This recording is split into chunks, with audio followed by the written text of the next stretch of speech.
I'd like to introduce the next speaker here.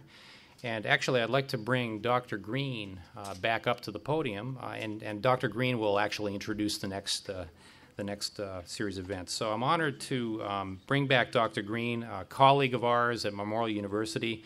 For those of you in the back room that did not meet Dr. Green earlier today, Dr. Jane Green is a professor in the discipline of genetics at Memorial University, and she's also cross-appointed with the Department of Ophthalmology here. And she's been central to understanding retinal disease in our province. So her research interest is in the patterns of genetic disease in Newfoundland, Labrador. And without further ado, I'd like to bring back Dr. Green to the podium. Thank you.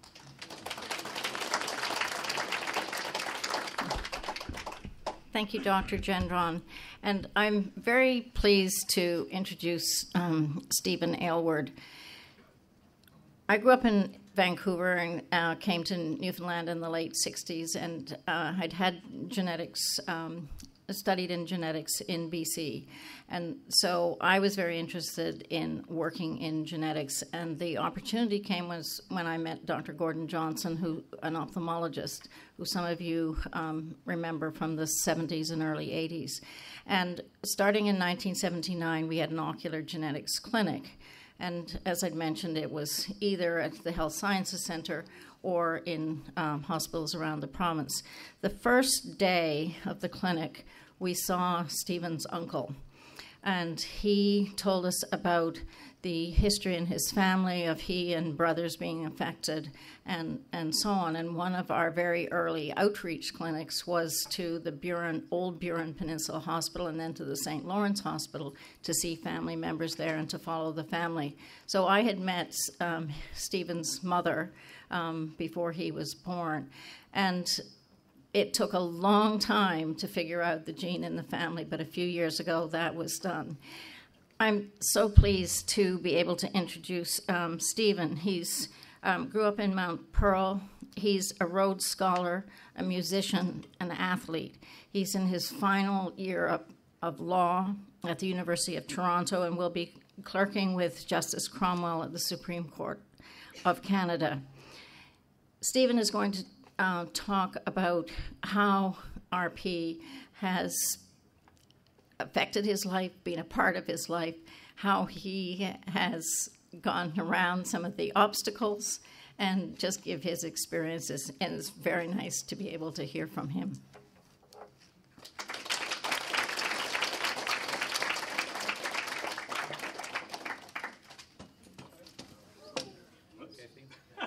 That's a great start. There we go, thanks. I've done much worse than that. So thanks very much, Jane, for a warm introduction. Pack this away here. I'm very grateful for the opportunity to speak here. One thing I think is really important, lift it up, for the 6'3" among us. I think it's one of the best parts of the Vision Quest conferences and these sorts of events where members of the visually impaired community can come together and learn about the latest in vision research and also to connect with each other and learn from each other's experiences, because I think it sometimes can be a bit of an isolating experience to be living with a peculiar disease that not necessarily everyone around you understands the way that you experience the world. And so it's sometimes very validating to hear about how other people have gotten around the obstacles thrown their way by various eye conditions that we're discussing here today. I had the opportunity last year to go to the Vision Quest conference in Toronto. And there was a speaker there who just mentioned in passing the new iPhone. And the entire crowd went wild. It was like 300 people standing ovation for the new iPhone. And I think that would have been a difficult thing for a sighted person to understand, the changes that technology can make, and the fact that having a GPS locator on your phone, or Siri, the voice-operated functions on your phone, can really make a huge difference. And that just went without saying for a whole room of people, and that was a really special experience. So like Jane says, I'm from Newfoundland. I was born in Mount Pearl. I went to high school here in in St. John's at Holy Heart. I moved away to Montreal to study my undergraduate degree. I decided from a young age, from working at my dad's law firm, Summers, here in town, that I wanted to be a lawyer, and so I did a philosophy and political science undergraduate degree, leading into a law degree. I studied law at Oxford on a Rhodes Scholarship for 2 years, and now I'm finishing up my law degree at the University of Toronto in order to be able to practice here in Canada. And I'm going to be at the Supreme Court of Canada next year as a clerk, and what that means basically is we work 3-on-1 with the judges. Each judge at the Supreme Court takes on 3 clerks. The clerks help them with their legal research, with the drafting some of the opinions sometimes, and with preparing briefs so that the judges know what to expect when they walk into a court. So it's a lot of really interesting responsibilities. It's going to be a really great opportunity that I'm looking forward to. So in my family, retinitis pigmentosa is hereditary, as Jane mentions. It affects quite a few of the male relatives on my mom's side of the family are from the Burin Peninsula. And so unlike some other people, I think, who are diagnosed later in life, I've always lived with the knowledge that I suffered from retinitis pigmentosa. And so for me, it was less of a sudden realization and more of a gradual process of coming to terms with what that meant and what the disease would mean for my life.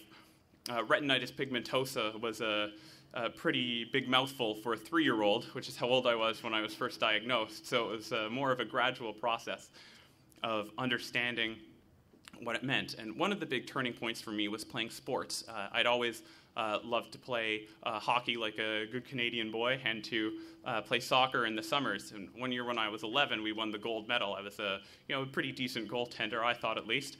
But then the next year I went back, and in that time period, people had started to experience puberty, and so the pace of the game increased. Meanwhile, the quality of my vision deteriorated, and they put me in goal for the first half of the game. I told them I was a great goaltender, and 10 goals later, I had to, I was gently forced out of my position. And that was a really crushing experience for the team, obviously, but also for me.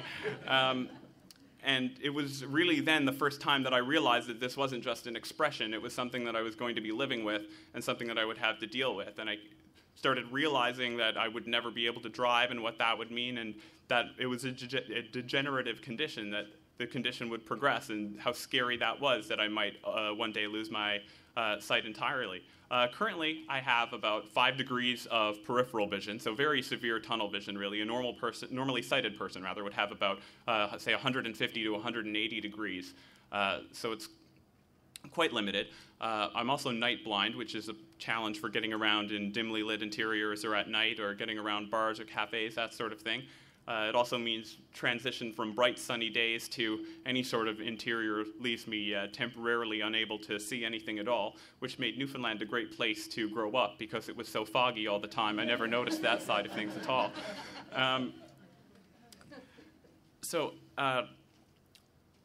One of the great things of growing up today is that there's a lot more understanding and resources available to people with visual disabilities. And so from an early age, I was diagnosed, and I had an itinerant teacher working with me in the schools to help normalize the whole process. And so I had Braille and white cane mobility training twice a week after school for 2 hours. And that really helped to normalize things and to give me a sense of confidence, and especially against the possibility of further vision loss in the future, that I was equipped with some of the tools necessary to cope if that came to pass. But I was also very grateful in having a strong support network of family and friends. My parents, in particular, were not going to see me just sulk around complaining that I wasn't able to play any of my favorite sports anymore, and really encouraged me to try out other things that I could succeed in, where vision wasn't an obstacle, and to try and emphasize and play off my strengths. I had been musically inclined for a long time. My grandfather had taught me to play fiddle when I was very young, and so my mom dragged me off to a choir rehearsal one day, and I went kicking and screaming. The last thing I needed at school, not being able to play sports and being a bit of a nerd to begin with, was to be a choir boy. But she insisted that I should give it a try for a year and see how it went, and that if I really wanted to quit after that, then I could. And it was really a phenomenal experience. It opened up a whole area of experience where vision didn't matter, where it was really such a minor part of it. I mean, there was a sight reading component, but the choir provided listening tapes, which was a great adaptive tool, so I could study the music at home, and choir rehearsals week on week weren't such a big challenge. And that was a really empowering avenue for my personal growth. And I got to meet a lot of people and interact with them on equal terms. And that was a really important step for me. And I think that's a really important lesson that I've learned from my own life, is the importance of not focusing on the things that we miss out on, but to focus on the things that we can do and can do extremely well. So that was a strategy I sort of pursued through high school, of focusing on my grades and on music and things that I could do well, and I was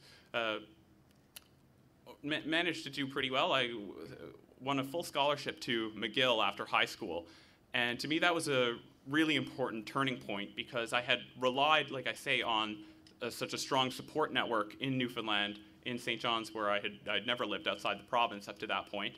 And to some extent, I hadn't even realized all of the support factors that had played into my success here in the province. But I was determined to move away to Montreal, to a city of 3 million from a city of 30,000 in Mount Pearl, which was a pretty big adjustment. And it was a very scary experience at first, and I found it very hard to make friends at first. I hadn't realized, just how much moving in familiar spaces in and around St. John's and having people who were familiar with me to help me out had been when I was here. And that was a very slow process for me of coming to terms with that.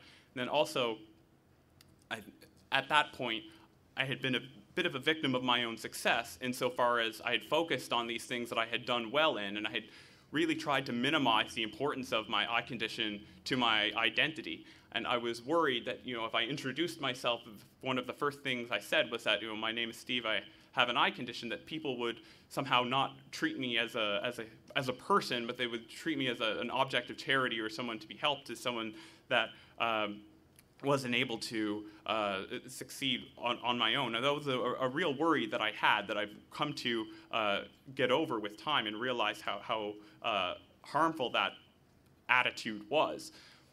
But it also meant that it was very hard to connect with people. One of my friends, Jesse, at McGill, I'd been friends with him for 6 months. I considered him one of my good friends, but at that time I wouldn't tell someone that I suffered from an eye condition unless I absolutely had to.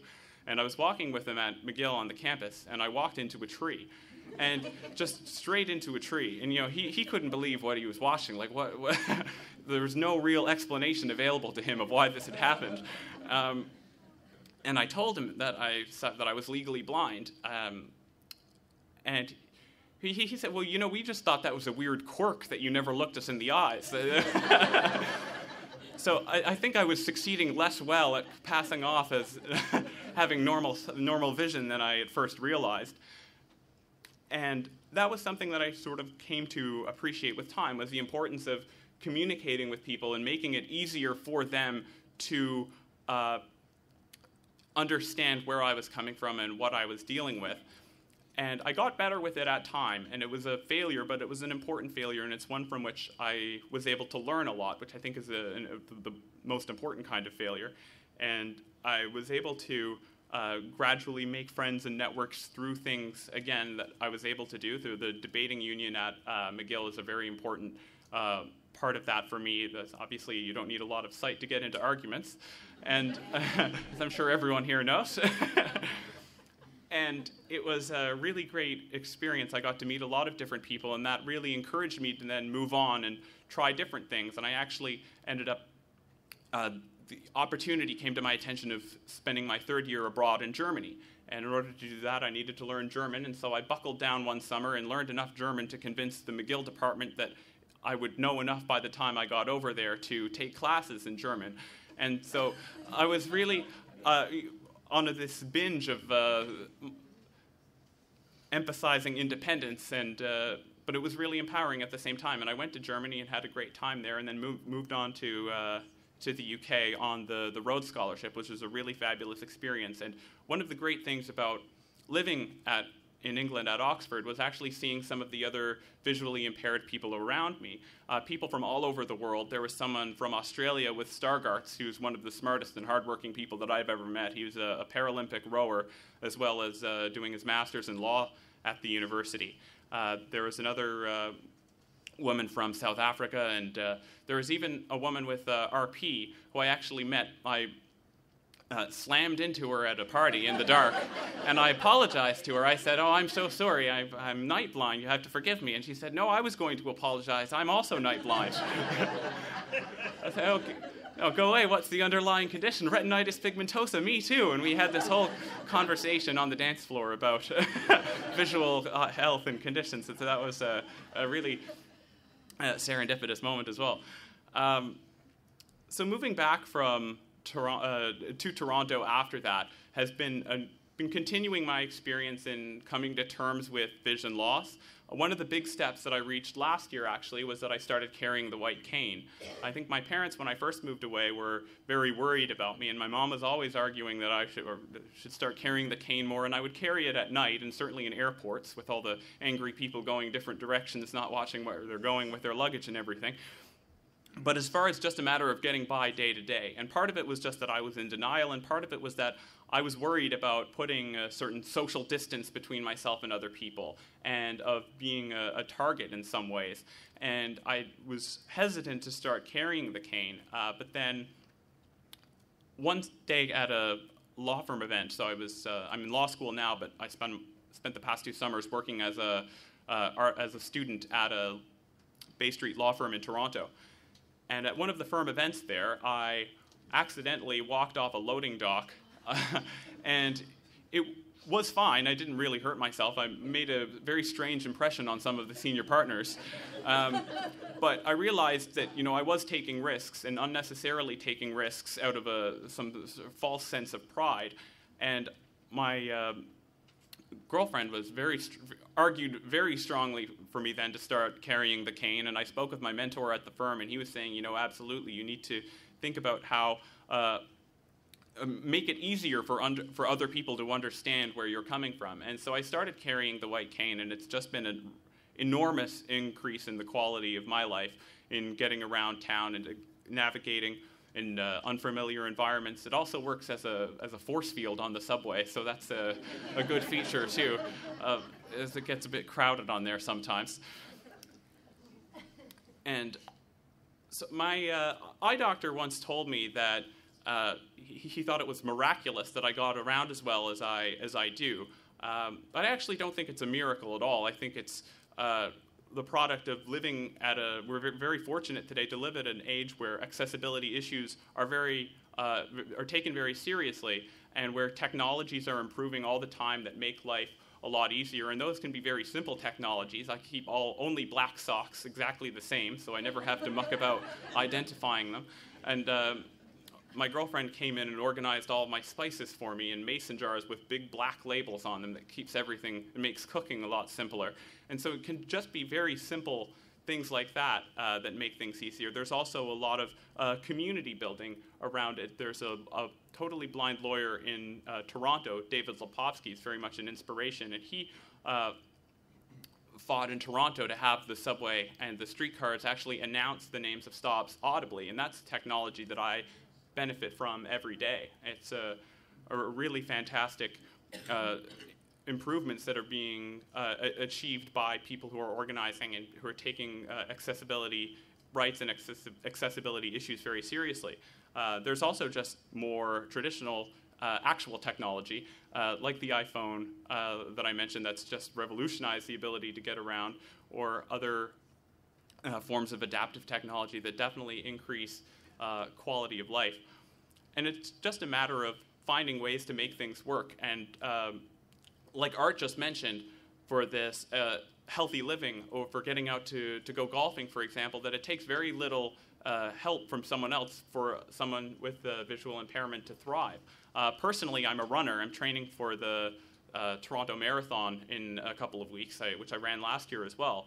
And that's a bit of a shock to people sometimes that they see me walking around with a white cane and then I run, but I have good central vision, and so as long as I keep my eyes straight ahead and I'm running at a not crowded time of day and on a clear open path, I'm fine. But what that means is that I have to wake up early in the mornings and go running along the waterfront in Toronto where it's nice open spaces, and that's a really great place to train and to get by. It was my eye doctor, again, who told me about the importance with a degenerative retinal condition to make sure that you stay in good general health, to eat well and for active living, because the keeping in general health is so important to giving the retinal cells a chance to stay alive.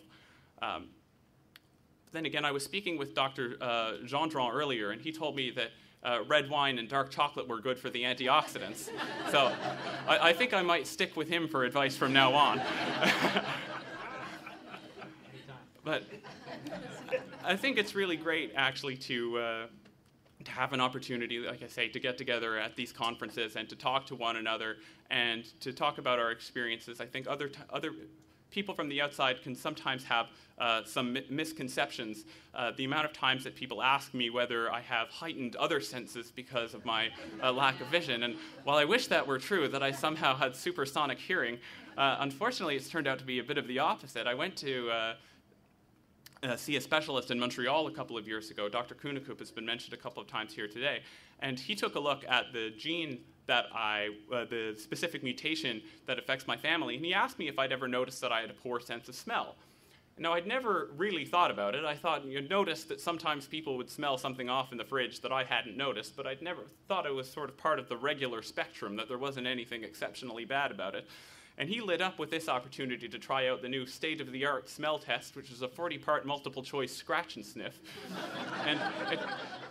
And it turns out that I did have subpar smell, so I had gone in to see if he couldn't fix my vision, and he ended up taking away the smell as well. So I thought that was a bit much to be batting 3 out of 5 now. But on the other hand, I think it is really impressive how quickly the medical research is moving, and it's very heartening and inspiring. My best friend in Toronto from Oxford is a doctor. He's doing his residency now at the university, and he always says to me how amazing it is that we're alive at a point in history where we can realistically expect and hope for there to be treatments and cures for any number of diseases that afflict us now. And it's fabulous to be here today to see how quickly that research is moving and in so many different directions that it's hard to keep track of all of the different strains of research. And I think it's really phenomenal that we have the Foundation Fighting Blindness that is working to raise the funds to make those research opportunities possible. And so I'm very grateful for that and for the opportunity to have given a few reflections on my own experiences with vision loss today. And thanks so much.